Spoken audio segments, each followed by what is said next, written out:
खाली इस्तीफे से बात नहीं बनेगी, क्योंकि अभी काफ़ी कुछ युवाओं ने अपनी जान गंवाई है, माता पिताओं ने अपनी संतानें गंवाई है, तो इस्तीफा दे के छोड़ना ये तो बड़ा सस्ता मशीन है। उसमें 14 दिन पहले सिंबल लोडिंग फाइल एप्लीकेशन डाला जाता है, जो कि एक सॉफ्टवेयर प्रोग्राम है। तो उस प्रोग्राम में अगर चोरी का कमांड लिखा होगा तो मॉकपोल को बाईपास कर देगा, और मतदान वाले दिन फर्स्ट राउंड में मॉकपोल होगा, उसमें चोरी नहीं करेगा, सेकंड राउंड में चोरी करने लगेगा।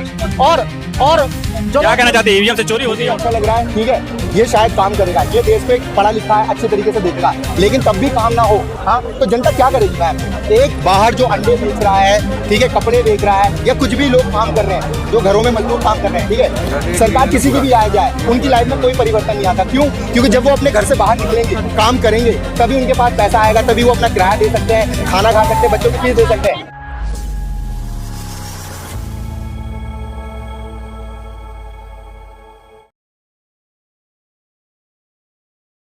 जो यहाँ पर लगातार जुड़ रहे, तीसरा दिन हो गया है, और लोगों का कहना है कि कॉकरोच के साथ जो है लोग जुड़ नहीं पा रहे, कनेक्ट नहीं कर पा रहे हैं, यूथ जो है आ नहीं पा रहा है। कैसे देख रहे हैं? तो हम तो ये कहना चाहते हैं कि जो ये प्रदर्शन चल रहा है, इस्तीफा मांगा जा रहा है धर्मेंद्र प्रधान का, हम ये कहना चाहते हैं कि खाली इस्तीफे से बात नहीं बनेगी, क्योंकि अभी काफ़ी कुछ युवाओं ने अपनी जान गंवाई है, माता पिताओं ने अपनी संतानें गंवाई है, तो इस्तीफा दे के छोड़ना ये तो बड़ा सस्ता सौदा हो जाएगा। धर्मेंद्र प्रधान को जेल होनी चाहिए, और उस केस की सुनवाई जूरी करे, ना कि जज करे। अगर जैसे धर्मेंद्र प्रधान इस्तीफा दे देते हैं तो उसके बाद का जो आपका शिक्षा व्यवस्था के साथ जो रोड मैप है, फिर वो क्या रहेगा? उसके लिए हमने ये वोट वापसी पासबुक का 10 धारा का ड्राफ्ट तैयार किया है। इसको लागू होने के बाद प्रत्येक नागरिक को ये वोट वापसी पासबुक मिलेगी। उससे क्या होगा कि शिक्षा मंत्री के ऊपर ये लगाम आएगी कि 24 घंटे उसको ये डर है उसकी नौकरी जा सकती है, क्योंकि नागरिक वोट वापसी पासबुक का इस्तेमाल करके उसे किसी भी दिन नौकरी से निकाल सकते हैं। तो ये जो पासबुक है आपका, इसका क्राइटेरिया क्या है? ये मतलब किस लिए है, आप दिखा रहे हैं, किस लिए लेकर के आए, इसका मतलब? देखो मैं बताता हूँ, देखो ये वोट वापसी पासबुक कानून का एक नमूना है। पासबुक है, जैसे बैंक में आप लोग अकाउंट खुलवाते हो, पासबुक मिलता है ना। पासबुक किस लिए मिलता है? आपको रिकॉर्ड का प्रूफ रखने के लिए। तो ऐसे ही पीएम सीएम को हमें मजबूर करना कि वो कानून छापे, वोट वापसी पासबुक कानून, और सबको ये पासबुक दे दे, ताकि वो लोग अपना रिकॉर्ड रखें। तो शिक्षा मंत्री ने भ्रष्टाचार किया, मैंने शिक्षा मंत्री को हटा के इनको रख दिया, शिक्षा मंत्री बना दिया, ठीक है, और इनका रिकॉर्ड इसमें आ गया, ठीक है ना। तो जैसे कि मैं एसएमएस के माध्यम से या इंटरनेट के माध्यम से अगर मैं इनको रिकॉल कर रहा हूँ, तो इसमें रिकॉर्ड मैं प्रिंट करवा सकता हूँ, ताकि मेरे डेटा के साथ ऑनलाइन छेड़छाड़ ना हो, है ना, कि मैंने किसको चुना है किसको नहीं चुना है। तभी तो 51% सहमति होने पे वो बदला जाएगा, है ना। तो उसका ये प्रोसीजर का ये पूरा ड्राफ्ट वाला पासबुक है। ये पासबुक हम भारत के 100 करोड़ मतदाताओं को दिलाना चाहते हैं, जिसके वजह से मतदाता जिला पुलिस अधिकारी को, मुख्यमंत्री को, शिक्षा मंत्री को और स्वास्थ्य मंत्री को नौकरी से बदल सकेंगे, ठीक है। 12 साल से तो आप ही के वोट से जो है जीतते आए हैं मोदी जी, अभी तक सत्ता में बैठे हुए। देखो 12 साल से हमारे वोट से जीतते आए हैं या नहीं जीतते आए हैं, इसका कोई प्रूफ नहीं है, क्योंकि जो इलेक्ट्रॉनिक वोटिंग मशीन है, उसमें 14 दिन पहले सिंबल लोडिंग फाइल एप्लीकेशन डाला जाता है, जो कि एक सॉफ्टवेयर प्रोग्राम है। तो उस प्रोग्राम में अगर चोरी का कमांड लिखा होगा तो मॉकपोल को बाईपास कर देगा, और मतदान वाले दिन फर्स्ट राउंड में मॉकपोल होगा, उसमें चोरी नहीं करेगा, सेकंड राउंड में चोरी करने लगेगा। और जो क्या कहना चाहते हैं, ईवीएम से चोरी होती है? जब वो चोरी करेगा तो उसमें काला कांच और लाइव सेंसर लगा है, वो पर्ची को, एक ही पर्ची को कई मतदाताओं को दिखाने में मदद कर सकता है। तो ये बात आप लोग इंटरनेट पे सर्च कर सकते हो। हर चुनाव से पहले 14 दिन पहले सिंबल लोडिंग फाइल डाली जाती है। वो एक सॉफ्टवेयर प्रोग्राम है, उसके प्रोग्रामर होते हैं बेल और ECIL कंपनी के 3 से 4 प्रोग्रामर है, जो पूरे भारत के मशीनों के लिए प्रोग्राम बनाते हैं। अगर उन्होंने चोरी का प्रोग्राम बनाकर सर्वर पे डाल दिया, और वो बेल के टेक्नीशियन जो लैपटॉप से ईवीएम में 14 दिन पहले फाइल डालते हैं, अगर वो पहुंच गया उसमें, तो काला का जो लाइट सेंसर उसकी हेल्प करेगा और उससे वोटों की चोरी हो जाएगी। अच्छा, आपको नहीं लगता, आप छात्र हैं, आपका वोट बहुत कीमती होता है, यूथ को ही हमेशा जो है बुलाया जाता है और इकट्ठा किया जाता है, इसी तरीके से कोई ना कोई पार्टी अपनी बना के बैठ जाता है। तो यहाँ पर भी क्या लग रहा है कि राजनीतिक राजनीतिकरण हो रहा है, राजनीति चमकाने के लिए इस तरीके से यूथ को बुलाया जा रहा है, या वाकई में यूथ के मुद्दों पर बात हो रही है?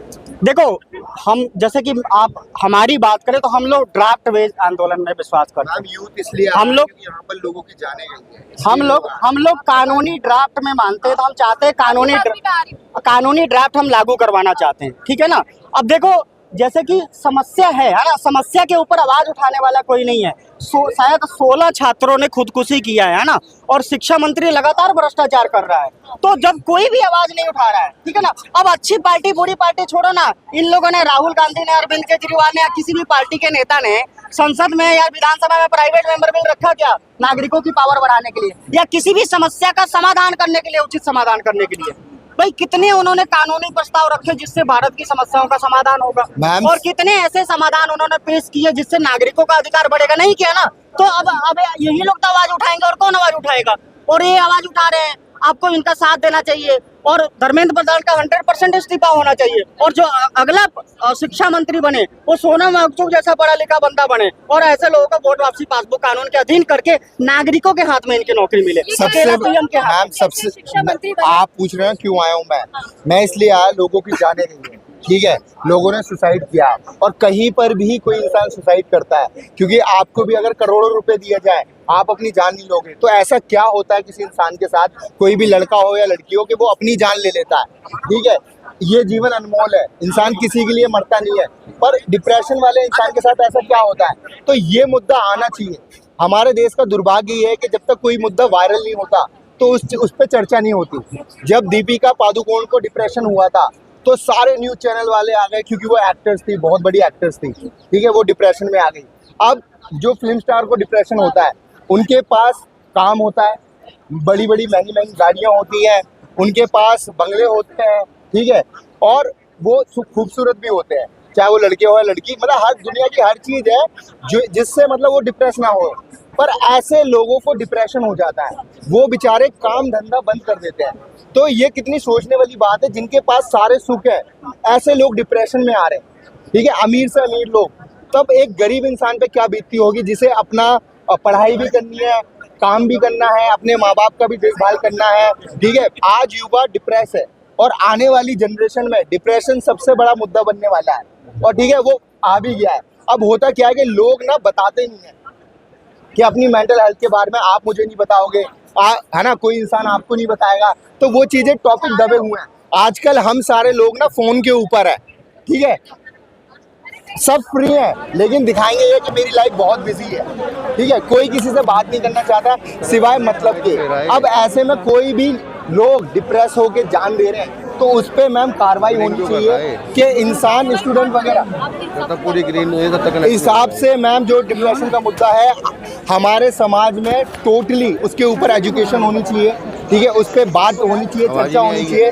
हम स्टूडेंट को कैसे हील कर सकते हैं, जितने भी इसकी मेडिसिन वगैरह है डिप्रेशन की, क्योंकि आपका जब ब्रेन ही काम करना बंद कर गया तो आप क्या काम करोगे, ठीक है। तो उस पर इस्तीफा मांग रहे हैं, उसके बाद जो पद पे आसीन होंगे, क्या लगता है कि वो भी अच्छे से काम करेंगे, या फिर वो भी धांधली करेंगे इसी तरीके से? तो मैम एक बात बताओ, इंसान जो नॉर्मल जनता है वो हर साल जब भी वोट होते हैं वो वोट देते हैं, ठीक है। अगर हम किसी भी स्कूल में पढ़ रहे हैं, कॉलेज में पढ़ रहे हैं, अपने बच्चों को पढ़ा रहे हैं, तो हमारा काम ये है कि यार वो बच्चा पढ़ेगा, कुछ कामयाब होगा, ठीक है। किसी भी सरकार को अगर कोई इंसान वोट देता है, वो ये सोच के देता है यार मुझे ये अच्छा लग रहा है, ठीक है, ये शायद काम करेगा, ये देश को एक पढ़ा लिखा है अच्छे तरीके से देखेगा। लेकिन तब भी काम ना हो, हाँ, तो जनता क्या करेगी मैम?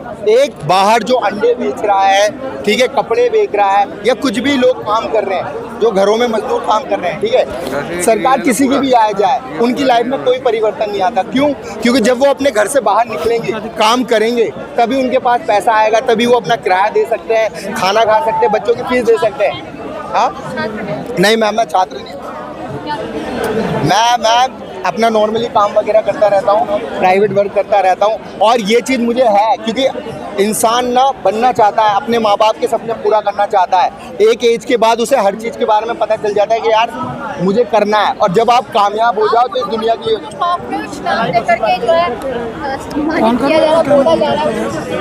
मैम, जो ये कॉकरोच शब्द बोला गया ना, ये कॉकरोच शब्द उन्होंने रियलिटी बोली है। कैसे कि उन्होंने जनता को, वो लोग यही समझते हैं जो अमीर लोग हैं वो जनता को ये सोचते हैं कि यार ये सिर्फ कॉकरोच मक्खी मच्छर जैसे लोग हैं, इनकी कोई वैल्यू नहीं है, ठीक है। तो ये उनके मुंह से सच निकल गया कि वो लोग जनता को ये समझते हैं। लेकिन हमारे देश की भोली जनता उन लोगों को वोट देती है, ठीक है। जितने भी फिल्म स्टार है सबको मैं कह रहा हूँ, ठीक है, फिल्म स्टार हो गए, नेता हो गए, जो अच्छे हैं वो काम करते हैं, ठीक है। चाहे कोई भी हो, कोई भी अच्छा नेता होगा वो काम करेगा, चाहे वो किसी भी पार्टी में हो।